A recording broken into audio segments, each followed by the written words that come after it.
Hello, and welcome to a Reader's History of Science Fiction. I'm Alex Howe, and this is Episode 11, John W. Campbell and the Golden Age of Sci-Fi. This is sort of an introductory episode. It's a quick overview of what was happening during this period, the time around and shortly after World War II. It won't be as in-depth with regard to specific works, since that will be mostly in the coming episodes. Most scholars consider the Golden Age of science fiction to run from 1938 to 1950. Some say it was even shorter, a brief run from 38 to 46. And that in itself is strange and unexpected, given how closely it overlaps with World War II.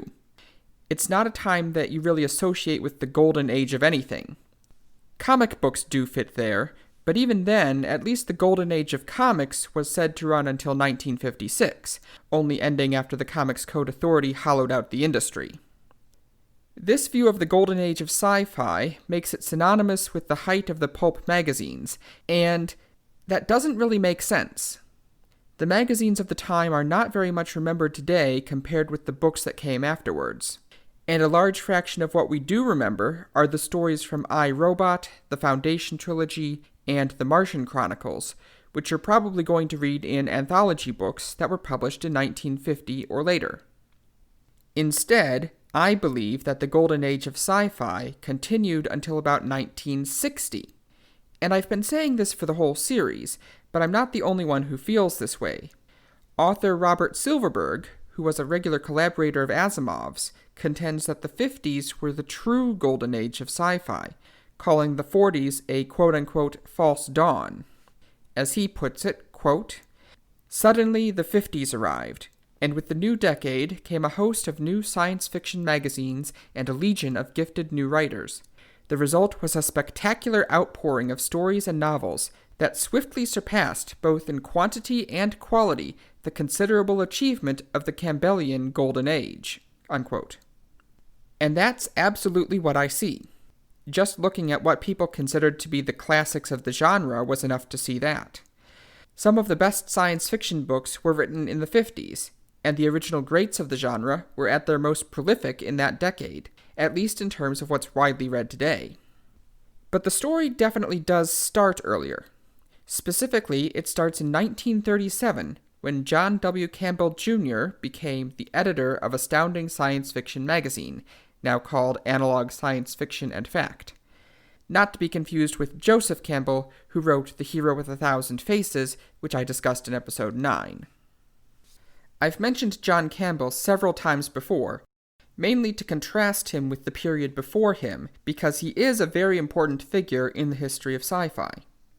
Although he was a writer himself, it is his time as the editor of Astounding that has caused him to be regarded as one of the most influential people in the history of the genre.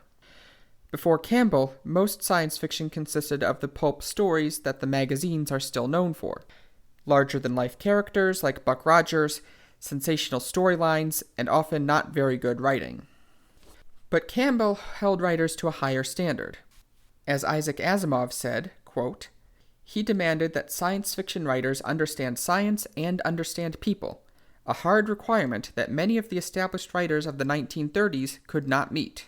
Unquote. And mind you, I don't even think Asimov was the best writer around at the time. He was good, but not great. But he was definitely better than the competition. As an aside, I mentioned that Campbell himself was a writer. Most notably, he wrote the novella Who Goes There in 1938. You probably haven't heard of it, but you probably have heard of the 3 movies it inspired. They're called The Thing. And as I've said, people who have been studying this stuff for longer than I have call the years when Campbell basically had unilateral control of the genre, from 1938 to 1950, the Golden Age of science fiction. Some of the biggest sci-fi authors of the 50s and 60s, Asimov, Clarke, Heinlein, and Bradbury, all got their start writing short stories under Campbell in the late 30s and early 40s. Isaac Asimov made his first professional sale to rival magazine Amazing Stories in 1938, but that was after extensive and personal coaching from Campbell. Robert Heinlein's first story was published in Campbell's Astounding in 1939. Ray Bradbury managed to get into a smaller press magazine first, but he started selling stories to Campbell in 42, and Arthur C. Clarke's first professional sale was also to Campbell in 46. And Campbell didn't stop in 1950 either. He kept at it till they put him in the ground 2 decades later. But something else changed in 1950. That year, the big publishing houses noticed the success of small specialty presses like Arkham House, which republished H.P. Lovecraft's stories, and Gnome Press, which republished Conan the Barbarian and the Foundation trilogy. Suddenly, the big publishers saw that there was a market for science fiction that they'd been ignoring for years, and they wanted a piece of the action. At the same time, more new magazines were starting up, and mainstream magazines like Playboy and Esquire started buying science fiction too. You actually could read Playboy for the stories. Just like that, Campbell wasn't in near total control of the genre anymore. But where historians err, I think, and people like Silverberg also think, is in saying this marked the end of the Golden Age, when in fact the best was yet to come. Heinlein published his first true novel, not an anthology, in 1947. He was able to get a head start because he was writing children's books. More on that in a later episode. Asimov published his first novel in 1950, Clarke in 51, and Bradbury in 53. And out of the 4, probably 3 of them are better known today for their novels than their short stories. In terms of works that have stood the test of time, the 50s are definitely where it's at. Now, that's not to say the short stories aren't important, even apart from the anthologies. Maybe one of the shortcomings of my survey of the genre is that I don't read very many short stories. They just don't hold my interest the same way novels do. And since that's what most people were writing in the 40s, I could be missing a lot of them. And there's a lot of material there. Just as there are hundreds of notable science fiction novels, there are thousands of short stories. Bradbury alone wrote over 400, and Asimov wrote 300. Harlan Ellison and H.P. Lovecraft, who are both known pretty much only for their short stories, each wrote 250.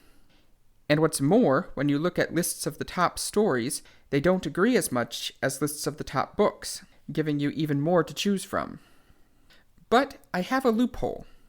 This podcast is called A Reader's History of Science Fiction, and that means I don't necessarily have to look that close at which stories are the best. I can get away with looking at which ones are the most popular, which will hopefully overlap a lot anyway. It's maybe not the best option, and I'm not the only authority on the subject. You can be one yourself if you want to take a deep dive into it. But for someone like me who isn't so into short stories, I think it's a good overview. And when I look into it, I think I'm still mostly right.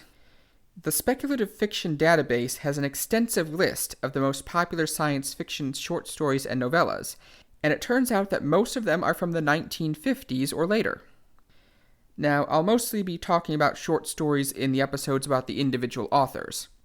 As I said, many of them were republished as anthologies anyway. Others were expanded and published as standalone novels, like Daniel Keyes's Flowers for Algernon and Walter M. Miller's A Canticle for Leibowitz. You still see short stories that weren't by what I call the Big Four Golden Age authors every so often, more so later on when writers like Harlan Ellison got big, but there are some in the Golden Age. You actually see it a lot with movies, which often adapt more obscure works. I mentioned Campbell's Who Goes There, of course. Other examples include Theodore Sturgeon's Killdozer, which was the inspiration for the movie of the same name. Henry Cutter and C.L. Moore's Mimsy Were the Borogoves was the inspiration for the movie The Last Mimsy. Cyril M. Kornbluth's The Marching Morons wasn't directly adapted, but it was pretty clearly an inspiration for the movie Idiocracy. And you also see it in TV shows. Many of these famous writers wrote individual episodes of various shows, but others adapted their stories for the screen. For example, Jerome Bixby's It's a Good Life was adapted as the famous Twilight Zone episode of the same name, where everyone gets wished away to the cornfield. But there's one story from the Golden Age that truly stands on its own merits, and so is worth a special mention here. It's not one that's well known for its author. In fact, unlike most of these authors, this person doesn't have a single other story in the top 200. And while it has been adapted, it's not well known for its adaptations either. You can't even really call it a quintessential example of the Golden Age, because it was written as a rebuttal to the popular tropes of that era. The story I'm talking about is The Cold Equations by Tom Godwin from 1954. The Cold Equations tells the tragic story of Marilyn, a poor teenage girl who stows away on a spaceship hoping to visit her brother. Except it turns out the ship doesn't have enough fuel to account for her extra weight. Because of the cold, unyielding laws of physics, she has to be thrown out the airlock, or else the ship will crash, and she and the pilot and more people on the ground will die. And this has become one of the most controversial stories in the history of the genre. It's highly regarded, it's very well written, it's a refreshing and intentional change from the widespread stories where the hero always pulls some trick out of his hat to save the day, and there's also so much wrong with it. Today, people often criticize the casual sexism pervading the story. Need I remind you, this was 1954. But long before that, critics have pointed to the mountains of human error in the story that were needed to create a situation where Marilyn had to die in the first place. And the crazy part is, killing her wasn't even Godwin's idea. The real culprit was, you guessed it, John W. Campbell. You see, Campbell accepted Godwin's story for publication, but he also told Godwin to rewrite it 3 times before he did, because Godwin kept finding ways to save Marilyn, and sensibly so from an engineering perspective. But Campbell thought it would make a better story if she died. I've actually written a companion essay on my blog going into all the problems with the Cold Equations and explaining just how badly the people in the story had to screw things up. But I actually go a step further than the other critics. I think Godwin and Campbell got the equations themselves wrong, too. Now, since we're talking about Campbell, I'd be remiss if I didn't point out that we've got another Lovecraft on our hands. In fact, Campbell may have been even worse than Lovecraft. He was extremely conservative even for his time, a throwback by the end of his life. And some of his modern critics like Jeanette Ng and Cory Doctorow go so far as to call him a fascist. He was pro-Vietnam War, pro-tobacco, pro-heavy-handed government, he took the government's side in the Kent State shooting, and anti-civil rights movement even to the point of being an apologist for slavery. And as if all that weren't enough, despite his dedication to scientific accuracy, Campbell started getting into pseudoscience like ESP, perpetual motion, and L. Ron Hubbard's Dianetics. This led his protege Asimov to denounce him even before his death, long before his legacy started to be tarnished by everything else. Today, Campbell's legacy is being re-examined. He's still recognized as a massive influence on the genre, certainly responsible for elevating the quality of the writing at the time, but not an all-good influence. Last year, the John W. Campbell Award for Best New Writer was renamed to reflect the name of his publication instead, as the Astounding Award for Best New Writer. And the Campbell Conference, which awards the John W. Campbell Memorial Award for Best Science Fiction Novel, has changed its name to reflect its host, the James Gunn Center Conference, named for sci-fi writer James Edwin Gunn, not Guardians of the Galaxy director James Francis Gunn. The award itself will also be changed to an as-yet undetermined name. Speaking of awards, these awards were created after Campbell's death, but one of the major awards of science fiction, the Hugo Awards, does date back to the Golden Age in 1953.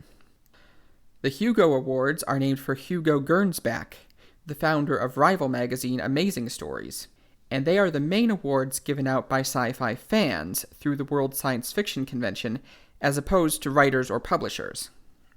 That's just one more example of how science fiction was really taking off in the 50s, no pun intended. The Golden Age faded out by about 1960, even looking at the extended time frame. The authors who had dominated the genre for the past 2 decades certainly kept doing good work. In fact, all of the ones I'll be highlighting in the coming episodes kept at it until they died. Arthur C. Clarke's last novel was published in 2008. But by 1960, the genre was shifting around them. This was the start of what is now called the New Wave. a movement in sci-fi toward more character-driven and less scientifically rigorous stories that often did more to address the social issues of the time. The authors of the Golden Age differed in how they received this change. Heinlein went a very new wave in the 60s, while Asimov rejected the movement as not scientific enough, too close to fantasy. And yet even Asimov was clearly influenced by it when he wrote The Gods Themselves. That's something we'll start exploring in the next episode as we begin looking at the big four authors of the Golden Age. But the full version will have to wait until we actually get to the 60s, and there's a lot of interesting stuff in the 50s to cover before that point. This has been A Reader's History of Science Fiction. This podcast is available pretty much anywhere you listen to podcasts, and you can find it on my website, sciencemeetsfiction.com, where you can also see my essay on the cold equations, which I hope you'll check out as well. Now, book recommendations. I haven't really talked about books in this episode. Like I said, it was an overview. I talked about short stories, and I talked about general trends and history. I talked quite a bit about Campbell, but to be honest, I haven't read Who Goes There myself, so I can't exactly recommend it. But I feel like I should leave you with something. So let's see, a book that was written in the 50s, that won't come up again in the episodes on specific authors, that was clearly a product of the Golden Age. Aha! I've got it! My book recommendation for this episode is Mission of Gravity by Clement. Mission of Gravity is a story about an expedition to the planet Mescaline, where the gravity is hundreds of times greater than on Earth. The human expedition makes contact with the centipede-like natives, and they explore mutually alien environments and ideas as they try to recover a crashed robotic probe. This book has an interesting story behind it. Clement was actually a high school chemistry teacher, and he was very dedicated to hard sci-fi. That is, science fiction with scientific accuracy, which was a very Golden Age kind of idea. He did his best to make sure all of the chemistry and physics on Mescaline was accurate, and to show how fascinating and complex the consequences of those things could be. And while he wasn't perfect at it, he did an impressive job, especially for someone who didn't know calculus. In a similar vein is The Black Cloud, written by famous astrophysicist Fred Hoyle. Hoyle was even stricter about scientific accuracy, aside from his lifelong disbelief in the Big Bang Theory. But while I enjoyed The Black Cloud, it felt more like a book written by scientists for scientists to me. Perhaps you would enjoy it too, but I think Mission of Gravity is a more fun read. Granted, it can be difficult to find in print these days. We're officially in the era where you're not going to find things in public domain anymore, and you might have to rely on a library for this one. But do try to find it if you can. In the next episode, we'll begin looking at the major authors of the Golden Age, starting with Campbell's first and closest protege of the big names, Isaac Asimov. Thanks for listening.